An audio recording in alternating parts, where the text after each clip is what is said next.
To many, Halo Reach is considered to be known as Bungie's love letter to Halo fans, and to others, it's the incarnation of Satan himself. Reach takes you through one of humanity's greatest tragedies while wearing the armor of a Spartan named Noble 6. It's one of my personal favorite games of all time, and in fact, the game was so good, they even decided to write a book about it. Hey, my name is G.I. Loaf, and in this video I take on my very first attempt to complete a LASO run. For those who don't know, LASO stands for Legendary All Skulls On. In a LASO run, your enemies don't miss, your shields practically don't exist, and every mistake that you make is punished immediately, as if the game has a personal vendetta against you. In the LASO playlist, there are 13 skulls, and I'll explain a few of the more important ones as they come up in game. If it wasn't obvious enough already, this is one of Halo's hardest challenges meant for players who found the Legendary difficulty doesn't quite raise their cortisol levels enough. The greatest thing about LASO is you don't ever have to do it. But I've been playing Halo since I was 4 years old, and until a few weeks ago, I had never attempted a LASO run.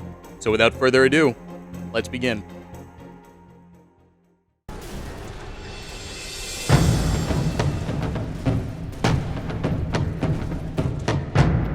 After acquainting myself with the rest of the Noble team, I take on my first mission, Winter Contingency. If you notice, I have no HUD. This is where our first skull comes in, the Blind Skull. The Blind Skull removes the HUD along with your weapon, so the only way to check what weapon or armor ability you have is to press your menu button. If you want to know how much health you have, then you're out of luck because you're only going to find out when a grunt sneezes on you and then suddenly you're dead. Overall, this level wasn't too difficult. I basically skipped the whole first quarter of the mission by running until I made it to this spade. The boys and I go on a ride until we find a group of Marines trying to fight off the Covenant, similarly to how I had to fight the urge to uninstall this game after dying too many times on a later mission. For those unaware, this is what we call foreshadowing. After picking off some grunts and jackals, I'm left off with 2 elites, which I try to backsmack, but accidentally go through the assassination animation and get myself Chris rocked. This is where our second skull comes into play, the Iron Skull. On death, the skull resets the mission, but if you save and quit fast enough, you can work around the skull and go to your nearest checkpoint. After finally getting rid of the elites, the crew and I hop into a couple of Falcons and we head to the next objective. This was by far the easiest part of the mission. After getting off the Falcon, I book it through the side area where the enemies pay no attention to you. And for the rest of the segment, you just sit in the corner of the room over here like you're Anne Frank in 1942. Once Noble Team kills enough enemies, Cal will close the door, allowing me to progress to the last area of the mission. You start in a room with a bunch of grunts, jackals, and a single elite. If you kill this elite, it makes the last room much easier. After clearing the previous room, you're left with a hallway, which is easy to deal with, but that leads you to the final room of the mission. Things were going great until this elite ran up on me like I owed him child support. After getting mugged via Energy Sword, I thought some high ground would benefit me. And it was going great at first, but that was until I realized I didn't kill the elite from the previous room when I reset my checkpoint. Because I didn't kill him earlier, he ran all the way back here and caused me some serious issues. After countless attempts, I eventually got my get back on him along with his buddy, which allowed me to finally finish the first mission.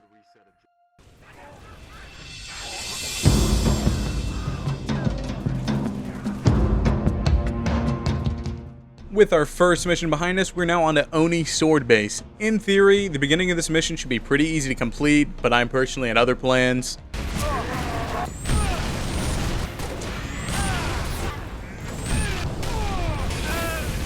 You start off with a lot of grunts and jackals, and after you take all of them out, there's only 3 elites you have to kill. I killed the first 2, and then I got pretty cocky and learned my lesson pretty quickly. After resetting, I accidentally hopped into the glorious Halo Reach forklift, and shortly after hopping out, I was smitten by the forklift overlords. What the fuck? After finally killing the 3 elites, the first area was now clear. This next segment is pretty easy as long as you keep your distance. The goal here is to destroy one Wraith and hijack the other, but I forgot my keybinds and blew the second one up. I got off for the night after this because my game had a checkpoint right after I blew the Wraith up, and I was not about to go through all of that again. The next day, I got back on and did it successfully, but I didn't realize I never hit record until after I started the second objective. This area was actually really easy thanks to having the Wraith. This whole segment of the mission just involves pushing a few buttons and killing some little guys, so not much to see here. Once we head back to the starting area, we can see that all my pain and suffering was pointless, because the enemies decided to come back. After I kill a few guys, I use the Goshawk to break the concrete barrier so that I can squeeze it through. This actually took me a long time to do. It's a lot harder than it looks. I somehow managed to flip the Goshawk on its side and was able to slip it right through. Now that we have a Goshawk at our disposal, we're able to use it to take down the 2 hunters waiting for us in this bunker. Once we take care of the hunters, we hop into the elevator to head to the end of the mission and let Kat practice some of her levitation. After I exit the elevator, I bum rush this elite, hoping to get the jump on him, only to get a plasma grenade thrown at me from Tom Brady himself.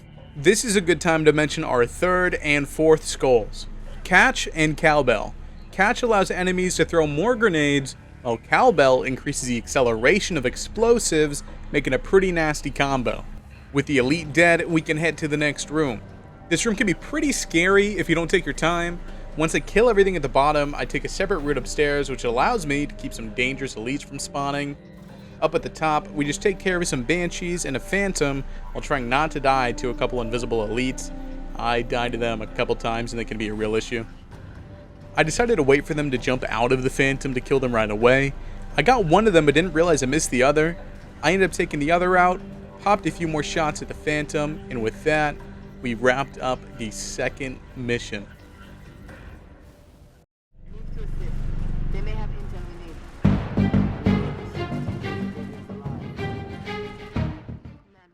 And now we arrive at Nightfall. This was by far the easiest level in the entire game. It honestly feels like this could have been a cutscene. After I backsmack that elite, I just run for a little while and dodge some enemies. Once I passed this firefight, I was able to get a little bit of sniping in to keep my TikTok brain engaged for a split moment before I went back to my part-time job of being a marathon runner. I'm able to skip this entire segment by hopping over a rock, which leads us to the hardest part of the level. I take out the elite and the sleeping grunts one by one before I put my forklift certification to use in order to glitch through the wall. This area here would have been what gave the level a little bit of a challenge, but the enemies aren't able to spawn in time due to me being a lore accurate forklift operator. And with that, we end our 3rd mission.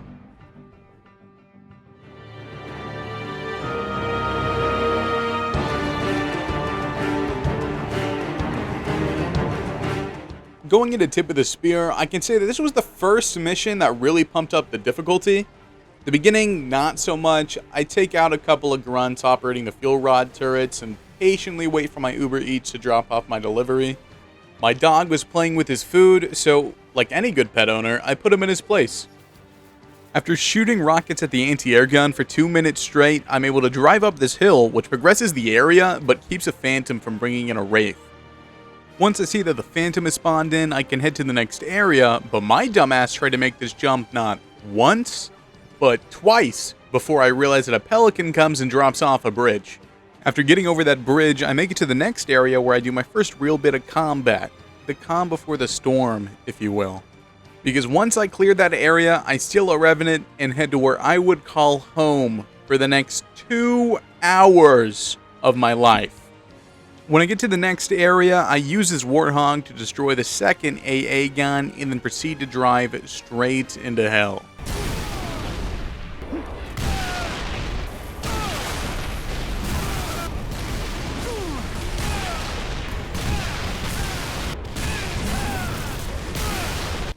Once I finally locked in, destroying the Wraiths and both Hunters, I was able to hop into a Falcon that took me to the end of the level.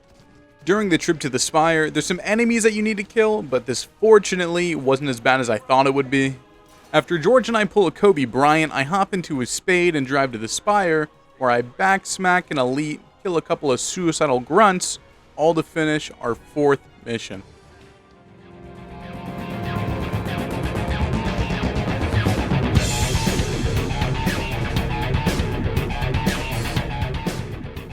I can say with confidence that Long Night as Solace has to be one of the hardest levels in this game. Besides one other mission, I spent most of the 16 hours of my playthrough here. But starting off, I breeze past the enemies on the beach so I can spawn camp this Wraith.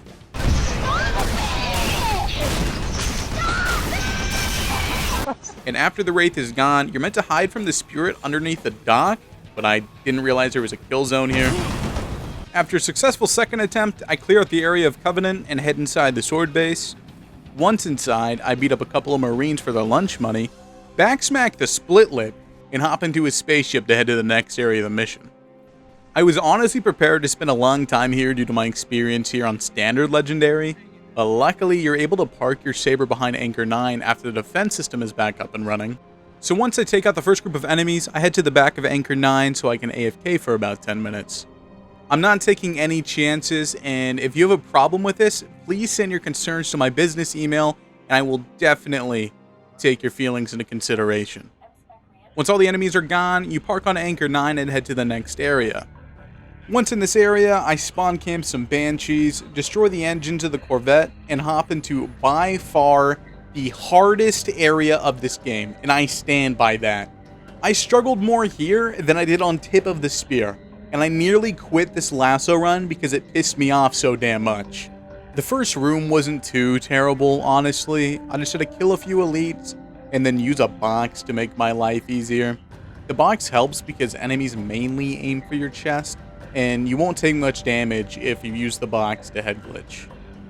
I walk into the second room for a split second just so I can kill an engineer, and then quickly retreat to my safety box to lure the room to me. This was the safest bet because I could guarantee a safe angle at all times and not worry about getting back shots from a grunt with a fuel rod cannon. Once I clear out most of the enemies, I snipe a couple of elites and open the door for George. Now that George is here, we need to make our way to the front of the ship, but we can't do that until we kill even more elites. I try to get behind them and backsmack them again and again and again and again. I think you get the point. I'll just skip to when I actually got past this room. After finally killing the Split Lips, I head to the next room where there's two more elites, which luckily I didn't have a problem with. And then I set up even more boxes. I don't know about you, but I love me some boxes. I don't know a man that doesn't love a good set of boxes. This guy didn't like my boxes, so fuck him. After getting my last box set up, I head into the next room where I very sneakily make my way around. I actually do pretty well here in taking these guys out until a couple of little shitheads call me out and tell their invisible homie to come pull up on me. But he can't do shit because he doesn't fuck with box. I end up taking him out and all I'm left with is this general. I was in this room for a solid 30 minutes because of this guy. I tried and tried again until I managed to force his armor lock and backsmack him. Once he's dead, I set up even more boxes. You heard that right, more boxes. Once they're set up, I press this button, which spawns in more enemies. I take them out and head my way back to the Pelican to help George. You can see the enemies here are stuck behind those boxes I set up, so I can easily make my way back. Back in the room with the Pelican, there's a bunch of little guys that you kill along with a shit ton of elites. But once they're dead, George gives me a lecture and throws me into fucking space. He said something about counting, but I failed out of school in the 6th grade and don't really know my numbers.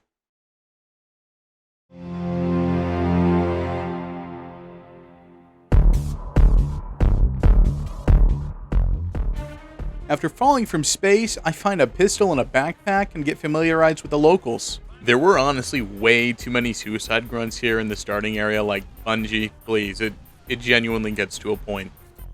I get outside and meet my first gorilla, but then die and have to run through Al-Qaeda's base of operations again. Once we're in this next area, I take out some brutes and head into an area with even more brutes, but once they're all dead, I call in an elevator, which calls in even more brutes. I was in this area for a good hour before I was able to work a plan out. This clip here is when I thought I had an amazing idea, but it tragically failed. So obviously I had to try it again. At this point, I was done goofing around and decided to lock in. I first collected a bunch of needler ammo so that I could super combine the brutes. But with the help of our 5th skull, Famine, dropped weapons have 50% less ammo than normal. So I had to be selective with who I killed with my needler. With my newly acquired ammo in hand, I take out the skirmishers and I'm left with the brutes. I take them out easily thanks to my Fent Blaster, and then take out the remaining enemies upstairs so that I can go jump with the bullfrogs. Unfortunately for me, I have performance anxiety, and I forgot to use my jetpack.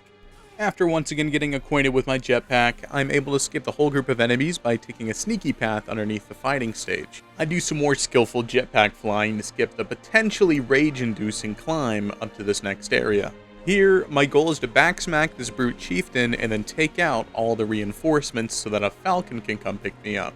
In theory, this should be very simple, but I died again and again and again, to the point I about uninstalled the game.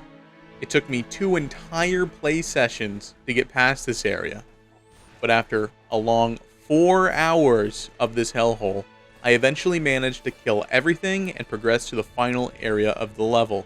While I patiently wait for the falcon to come pick me up, I'd like to share this clip with you all.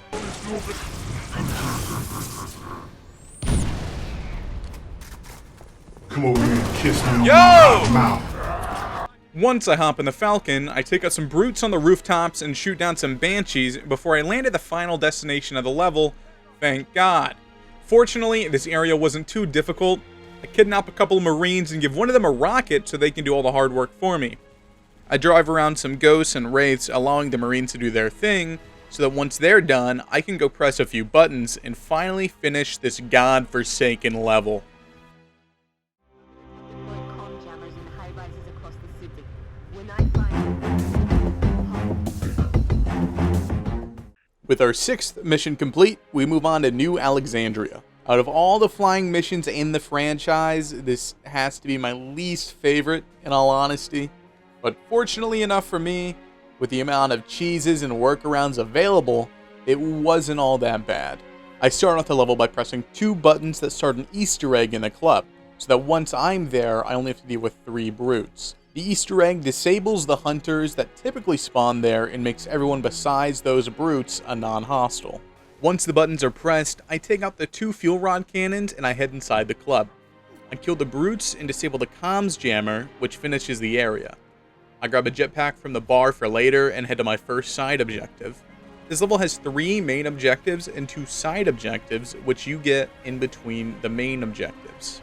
Once I take care of that, I head to the next area, which normally would be a pain, but I can squeeze my falcon through the bottom of the Synoviate Center and kill everything with a falcon.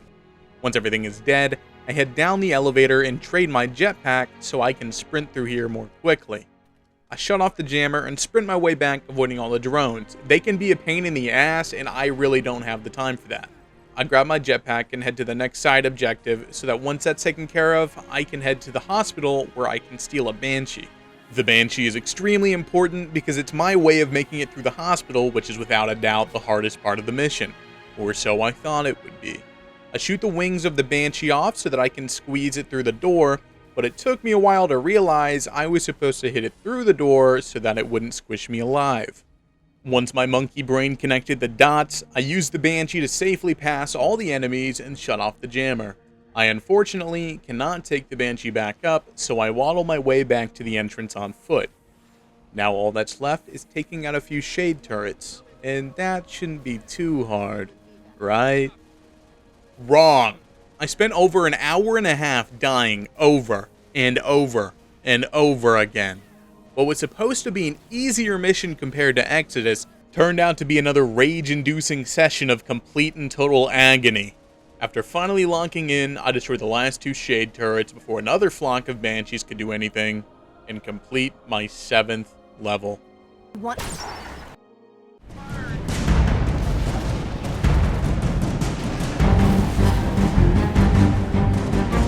Jumping into our second to last level of the campaign, the package, I can honestly say this level was way easier than expected. You start at the level by picking off a bunch of grunts, hijacking some ghosts, and then commandeering an abandoned scorpion.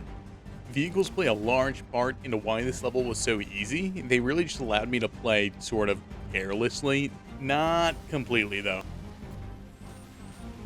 Apart from that one death, this area was pretty smooth sailing. I just stuck my ass out distracting the enemies and scooted along to the next area of the mission. Once I reached the garage, I wait to unlock an achievement for keeping the scorpion alive throughout the whole trip, and then go snag a ghost to quickly make it through the massacre of Sword Base.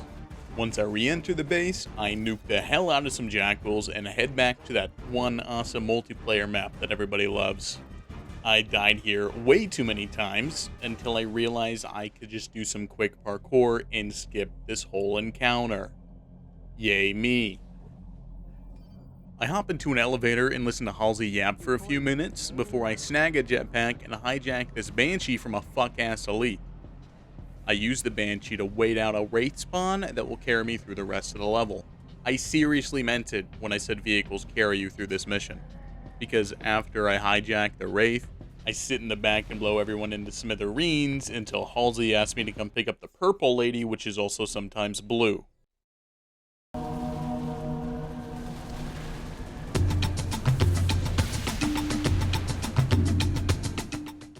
If you can't tell, my brain has deteriorated since the beginning of this video. It just so happens when you watch every frame of your 16-hour playthrough, you lose both your will to live and some extra brain cells. Fortunately, I've made it to the final mission of my playthrough, the Pillar of Honor. I struggled way too much on this level, but we'll get to that shortly. I start the mission off by smacking the split lip, grabbing its concussion rifle, and begin running for the hills. I then drive off to my first checkpoint so that I can count how many shots the concussion rifle has. For the tech that I need in this level, it must have at least 7. Once I see that I have enough ammo, I save and quit to reload the checkpoint. I then ride my way to the next area of the mission, where I kill a couple of jackals so that I can steal their needle rifles. Once I get their weapons, I do some parkour, dodging the whole area of enemies and kill an unexpected group with a grenade. I snag the ammo from the lifeless jackals and I head my way into the cave system. After watching the second most pointless death in this game, I use the concussion rifle to do a cheeky jump, allowing me to skip the drone load zone and walk through the cave without a worry. Also, don't be fooled, that took me more than 30 minutes to get the jump right. After grabbing the bubble shield, I do a nade jump, which safely gets me across the battlefield where I snipe a few grunts and head to the next area of the level. In this room, you're able to manipulate the hunter spawn in the next area by doing a couple of crouch jumps, or what would have been crouch jumps if I wasn't an absolute troglodyte and forgot you were able to crouch jump in Halo. So instead, I wasted one of my concussion rifle shots and called it a day. Once I'm in the next room, I temporarily grab a DMR so that I don't waste my needle rifle ammo, and it's important to pick up the concussion rifle once the room is clear so that you can finish the level with ease. I'm definitely not saying this for any particular reason. Once I have the DMR, I set up a couple boxes and hit the load zone, spawning the enemies. I kill some jackals and an elite before I head upstairs just to see my beautiful boxes get assaulted by this disgusting 4-lipped beast. He wasn't a fan of my slur and made me pay for it, so I ran it back and received my get back. Now that the previous room is clear, I head my way onto the final area of the mission. On the way, I empty a small room with some jackals and grunts. In this clip, you'll notice I'm juggling a plasma pistol and a needle rifle. I'm meant to be juggling a needle rifle and a DMR. This is when my world began to crumble, because I had realized I had left the concussion rifle in the previous room. I was panicking and tried to go back, only to come face to face with a locked door and no way to return. This meant I had to restart the entire level. After making it past the beginning of the level once again, I made it to the room where I meant to crouch jump. I was having a conversation with my friend in Discord asking if they changed the jump height in MCC. He asked if I had toggle crouch on, and that's when it finally clicked. I have toggle crouch. Oh my god. No, oh my god, I'm a After coming to terms with my mental disability, I make it back to the final area, but this time with the correct weapons. I use the concussion rifle to launch my needle rifle through the door. Once that's done, I run to the railing where I pop my bubble shield and do another jump tech. Believe it or not, I actually did this on my first try, so maybe I'm not as dumb as I thought. No, I'm definitely dumb. I do another jump, allowing me to get into this room early, where I grab my needle rifle and kick Emil out of the mat gun. I push him off so that he doesn't try to jump back in, and here I'm able to kill everything safely and use the mat gun in order to take out reinforcement ships with ease. This was honestly a break that I truly needed after pretty much beating this level twice. My brain was so fried once I got to this point. Now that the regular guys are dead, all that's left are a couple of chieftains. I take down their shields with a plasma turret and finish them off with a needle rifle. Now that everyone is dead, I hand the purple lady to Captain Keyes, leaving me with one final objective to finish this game, apart from Lone Wolf, of course. I grab a hologram and kill the Covenant guarding the door, leaving me with 3 elites in my way. I do a little bit of parkour so I can jump on the 2nd floor, causing the elites to go farther away, and so that I can use the staircase for cover. After I force the elites, I hop back down to kill the first elite, and then slowly pick away at another. With the first 2 elites dead, I'm left with the elite of all elites. I was stuck here for quite some time trying to figure out how to take them out properly, but after multiple deaths, I remember how I killed the general on Long Night of Solace and said, fuck it, we ball. Oh, I did it because I'm the fucking goat! Because I'm the fucking goat! I'm the fucking goat! Suck my dick! With everything dead, I patiently wait for Captain Keyes to say his magic words so that I can use my hologram, hop into the mag gun, and finish this LASO run for good. Let's fucking go! Yeah! Yeah! Halo Reach LASO complete! Yeah, I think I was a little too excited at the end there. But I can say, without a doubt, this was one of the most challenging and most fun times I have had playing Halo. Watching that achievement pop up after hours of torture made it all so worth it. So I guess now I have no choice but to play the rest of the Halo games on LASO. Those won't be nearly as hard as this game, right? I guess I'll have to find out when I make more LASO videos. And with that, it's going to be the end of the video. I greatly appreciate anyone who stayed and watched the whole thing. It means a lot, and I'll catch you in the next one.